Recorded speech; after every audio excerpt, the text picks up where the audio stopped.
রাত অবধি আমার ফোনটা একদম ঠিক ছিল, মানে আমি আমার বালিশের তলায় রেখে ঘুমিয়েছিলাম, কিন্তু আজ সকালে এসে বর্ষা দিদি বলছে ফোনটা নাকি ড্রয়িং রুমে ফেলে এসেছিলাম আমি।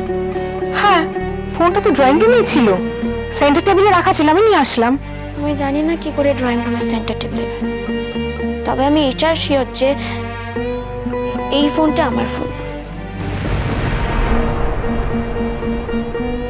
বর্ষা দিদি, তোমার একটা জিনিস দেখাচ্ছে, তুমি দেখো, কলেজটা দেখো, একটাও কিন্তু আমার নাম্বার নেই। দেখো মেসেজ, দেখো একটাও মেসেজ নেই। আমি শিওর যে তুমি আমার নাম্বারে কল করো, এই ফোনটা বাজবে না, রিং করো তুমি। হ্যাঁ,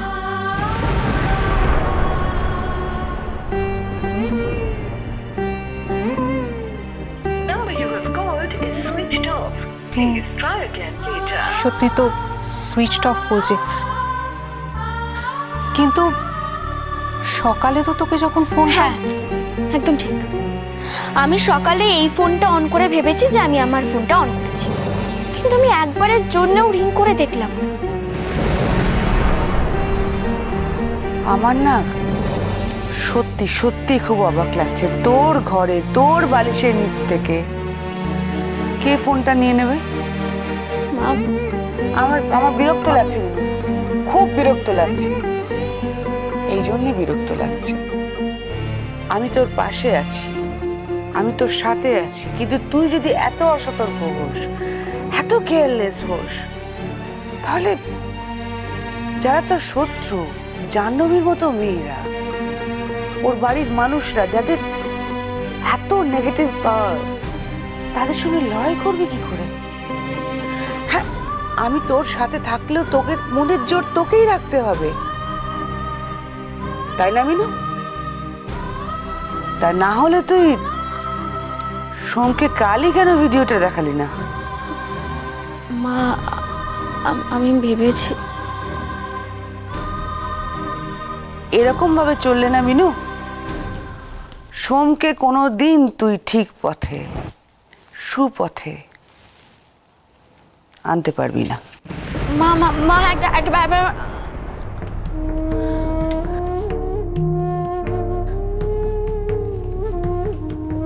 বর্ষা দিদি, মা তো আমাকে ভুল বুঝে চলে গেল, কিন্তু তুমি বিশ্বাস করো আমি যথেষ্ট সতর্ক ছিলাম, কিন্তু আমার ঘরে যে চোর ঢুকবে সেটা কি করে বুঝবো বলো তো? একটা কথা আমার মাথায় কিছুতেই ঢুকছে না। তুই না হয় বুঝতে পারিসনি, ভাইও বুঝতে পারেনি। তোকে কিন্তু এবারে একটু অ্যালার্ট হতেই হবে মিনু, এটা কিন্তু তোর গাফিলতি মিনু। বর্ষা দিদি, আমি দেখো তো, এটা তোমার মোবাইলের কভার না? দেখি, হ্যাঁ এটা তো আমার মোবাইলের কভার, কিন্তু দিয়া তুমি এটা কোথায় পেলে? আমি যখন টিউশন থেকে বাড়িতে আসছিলাম, বাগানের এক কোণে এটা পড়েছিল। দেখেছো বর্ষা দিদি? বর্ষা দিদি, তুমি একটা জিনিস ভালো করে দেখো, দেখো আমার মোবাইলের কভারটা পুরনো আর এটা নতুন, তার মানে আমার মোবাইলটা যে চুরি করেছিল সে হুবহু দুটো মোবাইল একই রকম করার চেষ্টা করেছিল, কিন্তু নতুনটাকে পুরনো করতে পারেনি। সে আমার মোবাইলটাকে ভেঙে বাগানে ফেলে দিয়ে গেছিল। ভাগ্যিস তুমি এটা এনেছিলে, নাহলে তো আমি কারোর কাছে প্রমাণই করতে পারতাম না যে ড্রয়িং রুমের পাওয়া মোবাইলটা আসলে নকল। বৌমনি, আমি শুধু ওটাও পাইনি, আর একটা জিনিস পেয়েছি, এই দেখো। এটা তো নূপুর, কিন্তু আরেকটা কই? এই একটাই ওখানে পড়েছিল। একটা ওখানে পড়েছিল? হ্যাঁ রে মিনু, এটা তো দেখ একবার, এটা তো মনে হচ্ছে না তোর, একবার দেখ। না বর্ষা দিদি, এই নুপুরটা আমার নয়, তবে এই নুপুরটা আমি কোথায় যেন দেখেছি, কার পায়ে দেখেছি কিছুতেই মনে করতে পারছি না। আর ছাড় তো, মনে করতে হবে না, কার না কার ফেলে দিয়ে আয়। না, দিয়া দাও দেখি। আগেরবার আমি অসাবধানে একটা প্রমাণ হারিয়ে ফেলেছি, কিন্তু এবার এই প্রমাণটা আমি কিছুতেই হাতছাড়া করব না। আমি যত্ন করে এটা আমার কাছে রেখে দেবো। প্রমাণ কিসের মিনু? দিয়া, দিয়া তুমি তুমি নুপুরটা কোথায় পেয়েছো? মানে বাগানে যেখানে আমার ভাঙা মোবাইলটা পড়েছিল সেখানেই তো? হ্যাঁ, বুঝতে পারছো বর্ষা দিদি, এটা কিসের প্রমাণ? এই নুপুরটা হলো তার, মানে আমার মোবাইল চুরি। এটা নিশ্চিত হওয়া গেল যে আমার মোবাইলটা যে চুরি করেছে সে একটা ছেলে নয়, একটা মেয়ে। এবার এটা দেখার পালা যে কোন মেয়ে এত রাতে অনায়াসে পালবাড়ির ভেতরে ঢুকে আমার বেডরুমে ঢুকে আমার বালিশের তলা থেকে মোবাইলটা নিয়ে গেল। আর এই নুপুরটা সেই মেয়ের। এই সবটা যদি মিলে যায় তাহলে সেই আসল চোর।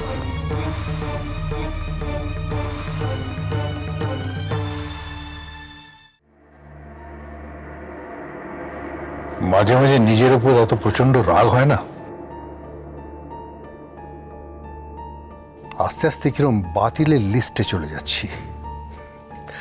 বুঝতে পারছি কিন্তু কিছু করতে পারছি না। বাইরের আমিটা অসহায়, ভেতরের এই সক্রিয় আমিটা এই অসহায়তাটাকে স্বীকার করতে পারে না। কি হয়েছে বাবা সকাল সকাল এসব কথাবার্তা বলছো কেন? জেঠুমণি, আমায় ডেকেছিলে? না ডাকলে তো এ ঘরের ত্রিসীমানায় আসিস না। হয় এটা রাগ নয় উপেক্ষা, কোনটা বল? এভাবে কেন বলছো জেঠুমণি? আসলে তুমি তো ব্যস্ত থাকো, তাই আর তোমাকে বিরক্ত। হুইল চেয়ারে বসে থাকা মানুষেরও ব্যস্ততা কি রে? তার জন্য তো ব্যস্ততা একটা উপহাস, ঠাট্টা, ব্যঙ্গ, তাই না মিনু? বাবা তোমার কি হয়েছে বলো তো? এরকম ডিপ্রেসিং কথাবার্তা কেন বলছো তুমি? কি হয়েছে? কেউ কিছু বলেছে? কেউ কিছু বললে তো সমস্যা মিটে যেত রে বাবু। কেউ তো কিছু বলতেই চায় না। বাড়িতে যে এত বড় একটা ঘটনা ঘটে গেছে, আমি নিজে উদ্যোগী হয়ে না জানলে হয়তো কেউ আমাকে জানাতোই না। না তুই, না মিনু, না তোর মা, কেউ না। এই কার্তিকের কাছে খবর পেয়ে জানতে পারলাম। এটা সামান্য মোবাইল চুরি, সেটা আবার? কোনটা সামান্য রে বাবু? মোবাইলটা না চুরিটা? কোনটা বল আমাকে, বল মিনু। কোনোটাই সামান্য নয় জেঠুমণি। তুমি যখন সবটাই জেনে গেছো তখন তোমাকে পুরো ব্যাপারটা খোলাখুলিভাবে বলাই ভালো। ওই মোবাইলটাতে জাহ্নবীর এগেনস্টে কিছু প্রমাণ ছিল, তাই ওই মোবাইলটা মোটেই সামান্য নয়। আর যে কোনো চুরি সামান্য নয় জেঠুমণি। বিশেষ করে আমাদের বাড়িতে, কারণ আমাদের বাড়িতে এর আগে কোনোদিন চুরি ডাকাতি হয়নি, ছিল না।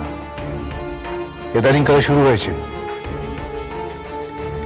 দুবারই তোর ঘর থেকে চুরি হলো। একবার 7 নড়ি হার, এবারে মোবাইল। দুটো সম্পূর্ণ আলাদা ঘটনা বাবা। আমি তোর সঙ্গে কথা বলছি না বাবু। তুই যখন চুরি সম্পর্কে আমাকে কিছু জানাসনি তখন এ ব্যাপারে নাই বা কথা বললি। আমি মিনুর সঙ্গে কথা বলছি, বলতে দে আমাকে।